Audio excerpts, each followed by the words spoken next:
deadly mistake. America's own assessment suggests the U.S. is behind the bombing of a school in Iran. So, how will the government respond? And this is why we need the filibuster for every piece of legislation that comes out of the Senate.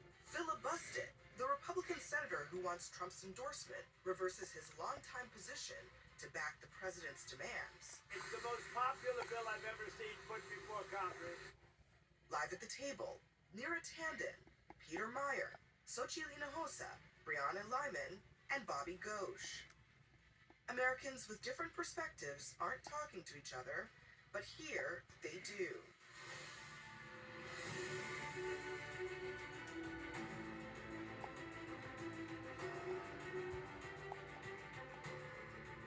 Good evening, I'm Abby Phillip in New York. Tonight, the President of the United States is declaring victory in the war against Iran.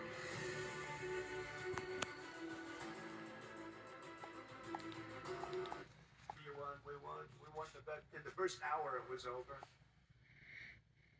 Donald Trump's timeline for the war continues to be all over the place. Earlier, he said the war would end soon because there's, quote, practically nothing left to target. But that contradicts what both the Pentagon and Israel have said.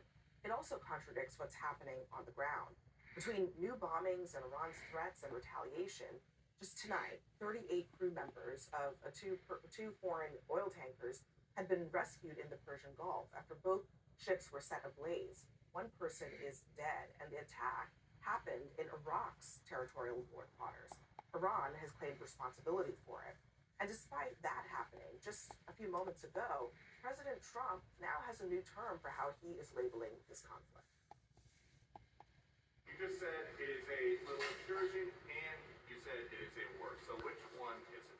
Well, it's both. It's both. It's an excursion that will keep us out of a war, and the war is going to be. I mean, for them it's a war. For us, it's turned out to be easier than we thought. So he's very much changed his mind on whether or not this is a war. But Peter, do you think he's looking for an off-ramp? Should he take one at this point, just given where we are? I think where we are, it's appropriate for him to recognize significant military victory that's been achieved so far. I mean, the overwhelming success of the U.S. military's effort to date is incredible and deserves laudits. It deserves kudos. I spent time doing some of the planning on what this would look like about a decade ago, and this has outstripped by every measure what our expectations were in terms of what the first days and week and a half would look like. The political question is a different one entirely. You know, that will be informed by the situation on the ground. It will be informed by our military actions, but that is something where the enemy has a vote and where the president is going to have to be nimble and have to respond to a changing situation on the ground. And Trump continues to suggest that he would really like to see a more amenable regime. He would really like to see Iran's nuclear capabilities actually taken off the table. But it does seem like increasingly that may not be his choice. And if it's not, is it better to cut their losses at this point, given the extraordinary tactical victory that they've experienced, even if those other objectives are not met? Here's the thing with wars. One side can't claim victory until the other side is lost. And for Iran, the regime in Iran, simply surviving is their definition of victory. If we're declaring victory on our definition, then they get to define their survival as their victory. As we saw, even as the president was declaring victory, Iran blew up a couple of tankers, which means they can still do that. The Iranian regime is even more hardline today with a different Khamenei in charge than it was 10 days ago.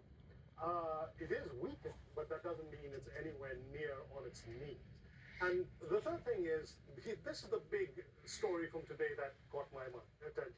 The Wall Street Journal reported that the country that is exporting more oil through the Straits of Hormuz than before the war is Iran.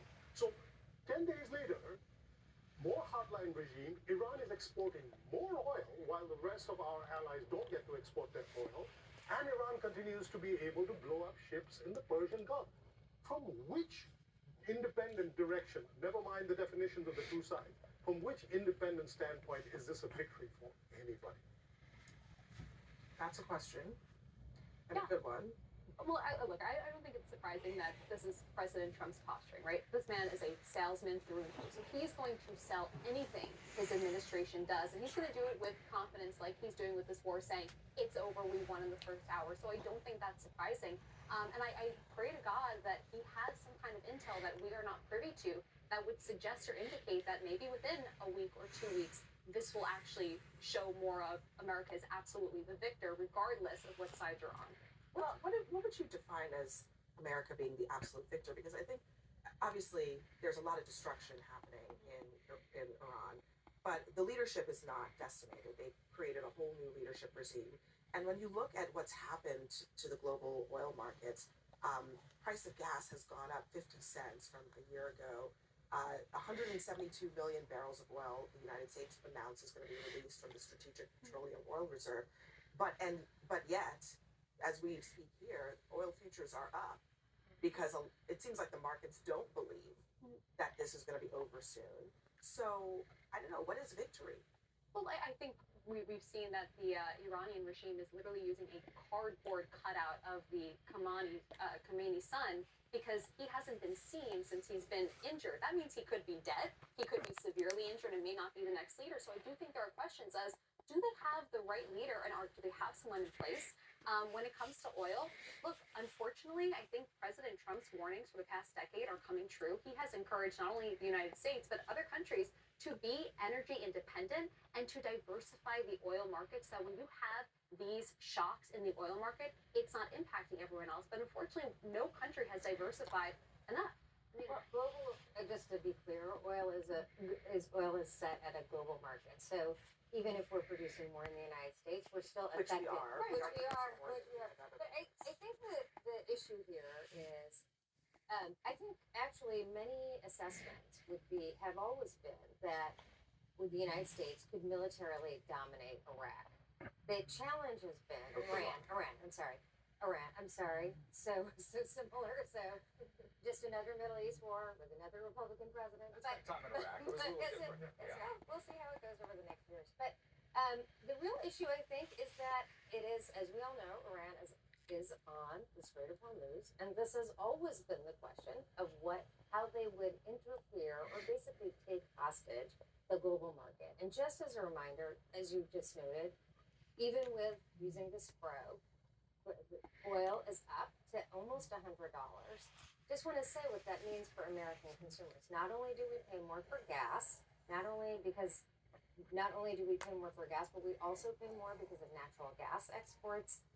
Those prices are increasing because natural gas goes through the Strait of Hormuz. We are seeing at a time where Americans are deeply concerned about the cost of living, the Iranian regime and the president and his policies driving up those costs.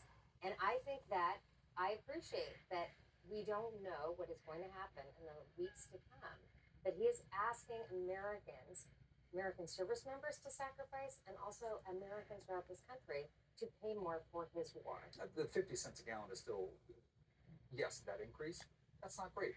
It's still well below where it was at the end of Biden's term. The $100. No, it wasn't. No, it's not. No, we were down. Not in October. Not the end of Biden's height term. of the The height of the yeah, Biden. Well, what was that? This was a Yeah. choice that was made. Yes, After the Ukraine war Russia's created. invasion of Ukraine. Yes, that. Yeah, so we're Yes. up to $130. Yes. Let me just. But can I also say, you mentioned the export of natural gas. I'm so grateful that we're a net energy exporter right now. Your organization was critical and it supported Biden's effort to try to tamp down on U.S. Okay, natural gas. We support natural gas. I love it. I I love that Democrats care about the price of gas. I love that you now support American domestic energy production. Like, this is fantastic because I spent a lot of time in Congress arguing with colleagues on the other side of the aisle. We're permitting, but I guess here's the issue. The president himself decided. Okay, the difference between the Biden administration is Putin invaded Ukraine and drove up prices. What's happened here is we decided to have a war of choice against.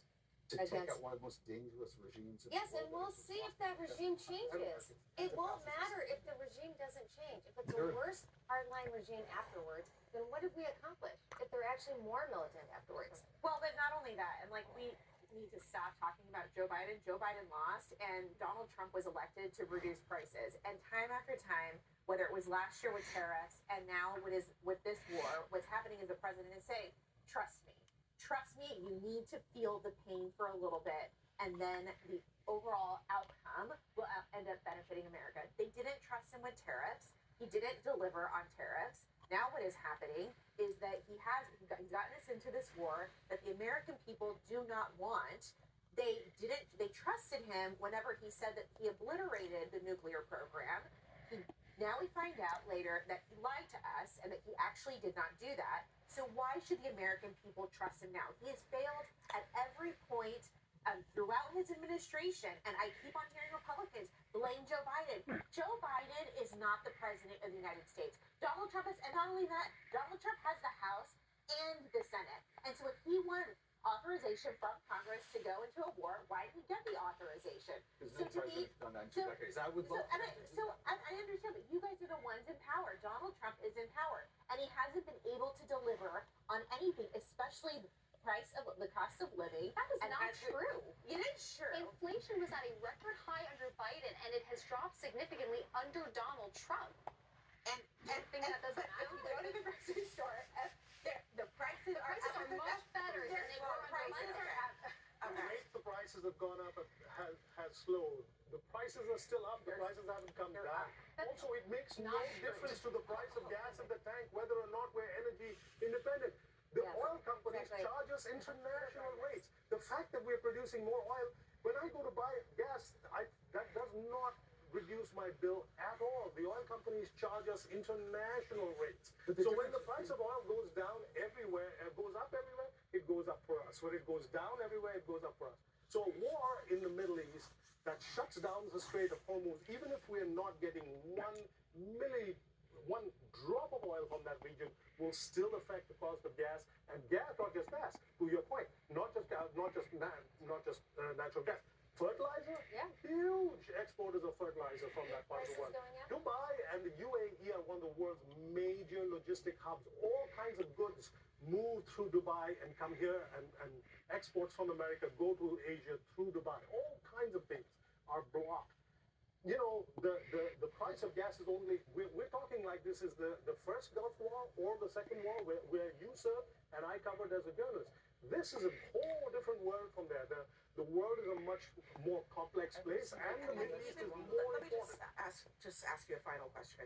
Even if Trump decides everything went swimmingly, time to get out, if Iran doesn't agree, and maybe they are diminished, but they're still tonight, they are still lobbing missiles at their regional partners. They are still bombing ships in the Strait of Hormuz. Then what has happened? Have we created sort of Pandora's box of an even more aggressive actor in the region? We have highlighted and validated the exact threat that Iran posed to the region. We just had the most unanimous vote in the United Nations Security Council today condemning Iran's attacks on all of their neighbors at 134 co-sponsors. That is the most of any resolution that's gone through there. The entire region, including the Omanis, the Qataris, I don't think that they understood the threat that Iran posed. Today they do. All the countries that were even friendly with Iran have been struck. Not military targets, not American bases. Those have obviously with the expectation, but civilian targets, civilian infrastructure, because that Iranian regime is vindictive, is dangerous, and all of the things that Democrats and Republicans viewed about the threat that Iran posed, they have proven that 100 times over in the I past. mean, 2 they weeks. are a horrifying regime. They are also targeting tourism and economic weakness. And I do think that is one of the reasons. I mean, what is surprising is the Gulf states aren't entering the war, as Lindsey Graham has They're acted. more than happy to stand behind us, Yes, right behind they are us. 100% behind us, but they are not doing anything militarily. They're only resting on us, which means it's our soldiers who are at risk. All right, everyone, stand by.